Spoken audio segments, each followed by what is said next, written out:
Welcome to 99 TV. నేను ప్రియాంక. ఏపీలో కొత్తగా ఏర్పాటు చేస్తున్న 2 జిల్లాల్లో మార్కాపురం జిల్లా ప్రత్యేకమైన చరిత్రను కలిగి ఉంది. ఈ ప్రాంతం కేవలం పరిపాలనా యూనిట్ గా మాత్రమే కాకుండా దశాబ్దాలుగా ప్రజలు మోసుకొచ్చిన ఆకాంక్షలు, ఉద్యమాలు, త్యాగాలకు ప్రతీకగా నిలుస్తోంది. ఒకప్పుడు రాయలసీమలో అంతర్భాగంగా ఉన్న మార్కాపురం ప్రాంతం 1970లో జరిగిన జిల్లాల పునర్విభజనలో ప్రకాశం జిల్లాలో కలిసింది. ఆ నిర్ణయం అప్పట్లో పరిపాలనా సౌలభ్యం కోసమే తీసుకున్నా దీర్ఘకాలంలో మాత్రం మార్కాపురం ప్రాంత ప్రజలకు అనేక ఇబ్బందులను తెచ్చిపెట్టిందనే అభిప్రాయం బలంగా వినిపిస్తోంది. రాయలసీమ నుంచి వేరుపడి కోస్తా జిల్లాలో కలిసిన మార్కాపురం ప్రాంతం భౌగోళికంగా, సాంస్కృతికంగా భిన్నంగా ఉంది. నల్లమల అటవీ ప్రాంతానికి సమీపంలో ఉండే ఈ ప్రాంతం పొడి వాతావరణం, కొండలు, అటవీ విస్తీర్ణంతో ప్రత్యేకతను కలిగి ఉంటుంది. రాయలసీమ జీవనశైలికి అలవాటు పడ్డ ప్రజలు కోస్తా ప్రాంత సంస్కృతిని పూర్తిగా అలవాటు చేసుకోవడంలో ఇబ్బందులు పడ్డారన్న వాదన ఉంది. అదే సమయంలో జిల్లా కేంద్రం ఒంగోలు చాలా దూరంలో ఉండటంతో అభివృద్ధి కార్యక్రమాలు, ప్రభుత్వ సేవలు సకాలంలో అందకపోవడం మార్కాపురం ప్రాంతాన్ని వెనుకబాటుకు నెట్టిందని స్థానికులు చెబుతుంటారు. ఈ నేపథ్యంలోనే మార్కాపురం ప్రత్యేక జిల్లా కావాలన్న డిమాండ్ క్రమంగా బలపడింది. గత 55 ఏళ్లుగా ఈ ప్రాంత ప్రజలు వివిధ రూపాల్లో తమ ఆకాంక్షను వ్యక్తం చేస్తూనే ఉన్నారు. రాజకీయ పార్టీలకు అతీతంగా ప్రజలు ఒక్కటై ఉద్యమాలు చేయడం ఈ డిమాండ్ తీవ్రతను చూపిస్తోంది. చివరకు జనవరి 1 నుంచి మార్కాపురం కేంద్రంగా కొత్త జిల్లా ఏర్పాటుకు ప్రభుత్వం నోటిఫికేషన్ జారీ చేయడం ద్వారా ఈ ప్రాంత ప్రజల కల నెరవేరింది. కొత్తగా ఏర్పాటవుతున్న మార్కాపురం జిల్లాలో మార్కాపురం అసెంబ్లీ నియోజకవర్గంతో పాటు గిద్దలూరు, ఎర్రగొండపాలెం, కనిగిరి నియోజకవర్గాలు ఉన్నాయి. ఇవన్నీ ఇప్పటి వరకు ప్రకాశం జిల్లా పశ్చిమ ప్రాంతంగా గుర్తింపు పొందినవే. ఈ నియోజకవర్గాలు భౌగోళికంగా కూడా ఒకే తరహా లక్షణాలను కలిగి ఉండటంతో ప్రత్యేక జిల్లా ఏర్పాటుతో పరిపాలన మరింత సమర్థవంతంగా మారుతుందన్న ఆశలు వ్యక్తమవుతున్నాయి. ముఖ్యమంత్రి చంద్రబాబు నాయుడు ఎన్నికల హామీగా మార్కాపురం ప్రత్యేక జిల్లా ఏర్పాటు చేస్తామని చెప్పడం ఈ ఉద్యమానికి కీలక మలుపు తీసుకొచ్చింది. గత ప్రభుత్వ హయాంలో కూడా మార్కాపురం జిల్లా కోసం ఉద్యమాలు జరిగినప్పటికీ అప్పటి పాలకులు లోక్సభ నియోజకవర్గాల ఆధారంగానే జిల్లాల ఏర్పాటు జరగాలన్న విధానానికి కట్టుబడి ఉండటంతో మార్కాపురం డిమాండ్ నెరవేరలేదు. అయితే ఈసారి చంద్రబాబు ప్రత్యేక చొరవతో స్థానికుల మనోభావాలను పరిగణలోకి తీసుకుని కొత్త జిల్లా ఏర్పాటు సాధ్యమైందని చెప్పవచ్చు. చరిత్రను పరిశీలిస్తే మార్కాపురం ప్రాంతానికి ప్రకాశం జిల్లాతో గాఢమైన సంబంధం లేదన్న విషయం స్పష్టమవుతోంది. వెనుకబడిన ప్రాంతాల అభివృద్ధే లక్ష్యంగా 1970లో ఒంగోలు కేంద్రంగా కొత్త జిల్లా ఏర్పాటు చేయగా 1972లో స్వాతంత్ర సమరయోధుడు ప్రకాశం పంతులు పేరుతో ప్రకాశం జిల్లాని నామకరణం చేశారు.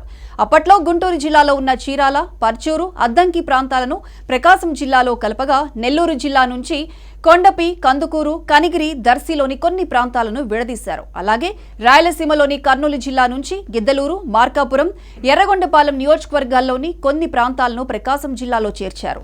ఈ విధంగా పూర్తిగా వెనుకబడిన ప్రాంతాలతో ప్రకాశం జిల్లా ఏర్పడినప్పటికీ జిల్లా కేంద్రంగా ఒంగోలును ఎంపిక చేయడంపై అప్పట్లోనే అసంతృప్తి వ్యక్తమైంది.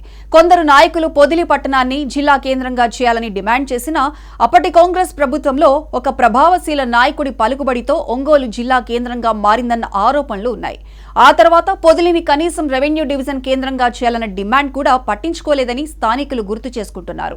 అంతేకాదు ఒకప్పుడు మార్కాపురం కేంద్రంగా ఉన్న లోక్సభ నియోజకవర్గం పునర్విభజనలో రద్దవటం కూడా ఈ ప్రాంతానికి తీరని లోటుగా తెలుస్తోంది.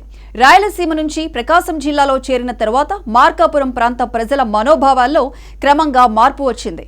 పరిపాలనా వికేంద్రీకరణపై చర్చలు జరిగిన ప్రతి దశలోనూ జిల్లా కేంద్రం దూరం ప్రధాన సమస్యగా మారింది. ఈ నేపథ్యంలోనే పశ్చిమ ప్రకాశం ప్రాంతాన్ని ప్రత్యేక జిల్లాగా ఏర్పాటు చేయాలన్న డిమాండ్ మరింత బలపడింది.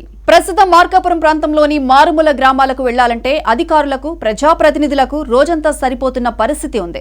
ప్రజలు జిల్లా కేంద్రానికి రావాలంటే భారీగా ఖర్చు, సమయం వెచ్చించాల్సి వస్తోంది.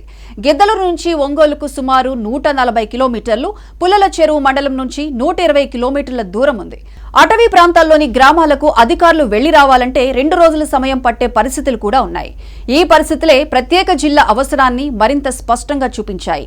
ఇలా 55 ఏళ్లుగా కొనసాగిన ఉద్యమానికి కూటమి ప్రభుత్వంలో సార్థక ముగింపు దక్కింది. మార్కాపురం జిల్లా సాధన సమితి పేరుతో పార్టీలకు అతీతంగా ప్రజలు ఐక్యంగా ఉద్యమించారు. కొన్ని నెలల పాటు సాగిన ఈ ఉద్యమం ప్రజాస్వామ్యబద్ధంగా, శాంతియుతంగా కొనసాగింది.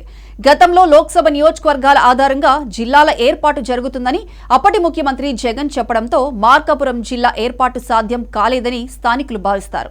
కొన్ని నియోజకవర్గాల మార్పులు జరిగినా మార్కాపురం డిమాండ్ను అప్పటి ప్రభుత్వం పక్కన పెట్టిందన్న అభిప్రాయం ఉంది. ఈసారి మాత్రం ముఖ్యమంత్రి చంద్రబాబు ఎన్నికల్లో ఇచ్చిన హామీని నిలబెట్టుకుంటూ మార్కాపురం జిల్లాను ఏర్పాటు చేయడం ద్వారా దశాబ్దాల ఉద్యమానికి ముగింపు పలికారు. 2 రెవెన్యూ డివిజన్లను 21 మండలాలతో మార్కాపురం కొత్త జిల్లాగా అవతరించింది. మార్కాపురం డివిజన్లో 15 మండలాలు, కనిగిరి డివిజన్లో 6 మండలాలు ఉన్నాయి. గతంలో కనిగిరి డివిజన్లో ఉన్న పొదిలి, కొనకమిట్ల మండలాలను మార్కాపురం డివిజన్లో చేర్చడం పట్ల ప్రజలు సంతృప్తి వ్యక్తం చేస్తున్నారు. మార్కాపురం కొత్త జిల్లా ఏర్పాటు పట్ల స్థానిక ప్రజలే కాకుండా ప్రభుత్వ ఉద్యోగులు కూడా హర్షం వ్యక్తం చేస్తున్నారు. ఇప్పటివరకు జిల్లా కేంద్రంకు వెళ్లాలంటే ఎదురైన కష్టాలు ఇకపై తగ్గుతాయన్న ఆశ వారిలో ఉంది. పరిపాలన ప్రజలకు మరింత చేరువవుతుందని, అభివృద్ధి వేగం పెరుగుతుందని ఆశాభావం వ్యక్తమవుతోంది. మొత్తంగా చూస్తే మార్కాపురం జిల్లా ఏర్పాటు కేవలం పరిపాలనా నిర్ణయం మాత్రమే కాదు, దశాబ్దాలుగా ప్రజలు కోరుకున్న న్యాయానికి, చారిత్రక ఆకాంక్షకు దక్కిన గౌరవంగా చెప్పుకోవచ్చు.